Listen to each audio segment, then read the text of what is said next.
Ok, alors c'est reparti pour le tutoriel avec du son cette fois-ci. Alors, l'objectif c'est d'ouvrir différentes, deux différents onglets dans ton navigateur. Ok, un onglet pour la partie front-end, donc seascapecanada.ca, et un onglet pour la partie back-end, donc la partie administration, là où la traduction va devoir être faite. Donc là, pour accéder à cette partie-là, on va simplement taper Seascape Canada myadmin. Là, je vais arriver directement sur la partie back-end parce que je suis déjà connecté. Toi, tu verras que tu auras à rentrer un login et un mot de passe. Ok, alors, dans la partie back-end, si on clique sur Catalogue Manage Products, on voit ici qu'on a plein de produits. Okay, on en a 107 à peu près. Sauf que nous, on veut pas tous les traduire. Okay, on veut traduire simplement ceux qui sont déjà en ligne. Donc ce qu'on va faire, c'est que simplement, tu vois, ici on a 1, 2, 3, 4, 5, 6, 7. On a 7 menus. Donc simplement, on clique sur chacun des menus et on va les modifier. On va les modifier en conséquence les traductions de chacun des produits. Donc là, si je clique sur Hands en premier, donc je me retrouve sur cette page. On va faire dans l'ordre. Donc là, je vais aller traduire le Refresh Hand Lotion. Donc simplement, qu'est-ce que je vais faire? Je vais aller dans mon catalogue, Manage Products. Là, je suis sur la page. Et puis, je vais taper Refresh Hand. Puis, on va rajouter Lotion. Voilà. Donc là, on se retrouve avec. Donc, il y en a deux ici qui correspondent à la description qu'on voit.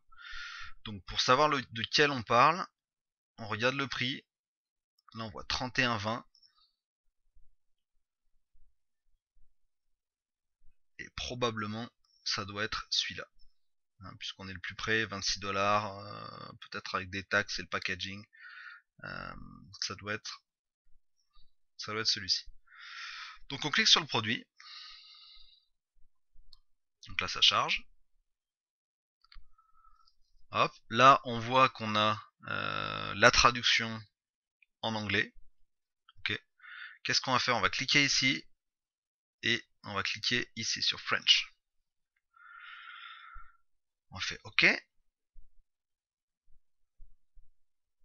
Et là on va pouvoir éditer cette partie-là en français.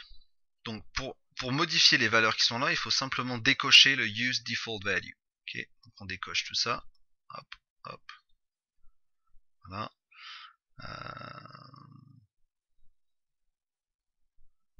Hop, hop, hop.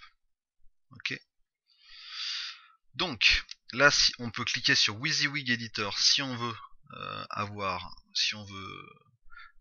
un aspect un peu plus sympathique pour la traduction. On va copier le modèle anglais pour avoir le modèle toujours possible en dessus.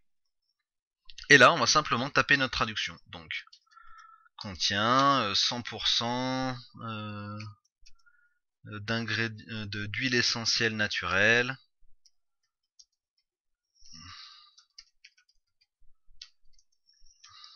Bla bla bla. Voilà. Ok. Ensuite, pas de parabènes, etc., etc. Voilà. Donc, imaginons que là, j'ai fait une belle traduction, d'accord? Je n'ai plus évidemment la partie anglophone qui est ici.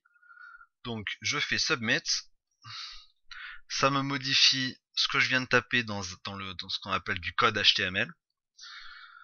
Ici, évidemment, faut pas oublier de traduire le titre. Hein. Donc là, lotion pour les mains, lotion pour les mains, rafraîchissante.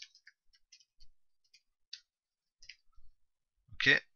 Donc là, évidemment, faut traduire la short description et il faut traduire les ingrédients.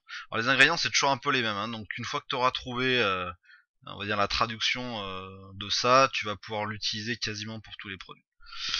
Évidemment, faut bien vérifier à chaque fois que c'est bien les mêmes ingrédients. Voilà.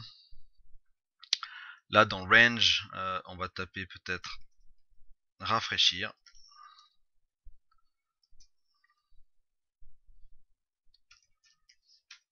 Voilà, et type lotion pour les mains.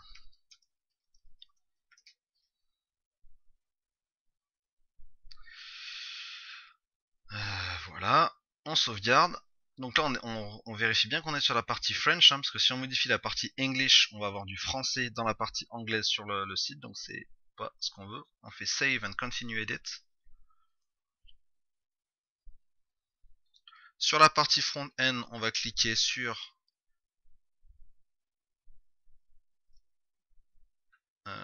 notre fameux produit. Donc là, on est toujours sur la partie anglophone, donc on verra pas notre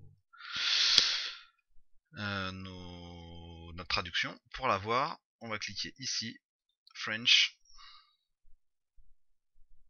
Et là, on voit bien que ça correspond bien à notre traduction. Donc, contient 100% d'huile essentielle, etc., etc. Les ingrédients, donc ça t'aura traduit, et les directions t'aura également traduit. Voilà. Donc on vérifie bien qu'on a traduit le bon produit, que tout fonctionne bien sur la partie front-end et que tout est bien écrit en français, que notre titre est bien en français ici. Et ensuite, qu'est-ce qu'on fait? On fait Save and Continue, on fait juste Save, pardon. Donc, on refait Save parce que je me suis planté. Là, on se retrouve donc à nouveau sur notre liste de produits et on passe au produit d'après. Donc, on va cliquer sur Hands.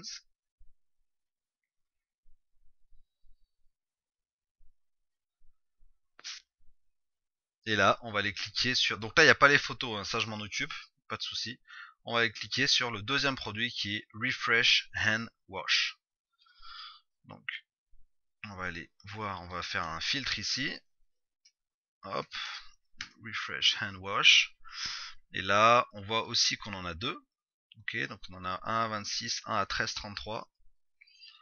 Donc, on voit que c'est 31,20. Donc, on va prendre celui qui est à 26. Je pense que ça doit être des US dollars en fait. C'est pour ça que... Je sais pas pourquoi le prix est si différent. Donc on clique là-dessus et on va modifier le Refresh Hand Wash qui correspond à notre deuxième produit et ainsi de suite. Quand on a fini la partie Hands, on clique sur Bath and Shower et on fait exactement la même chose. Voilà. Ok. Donc écoute, j'espère que c'est bon et n'hésite pas à m'appeler si tu as des questions.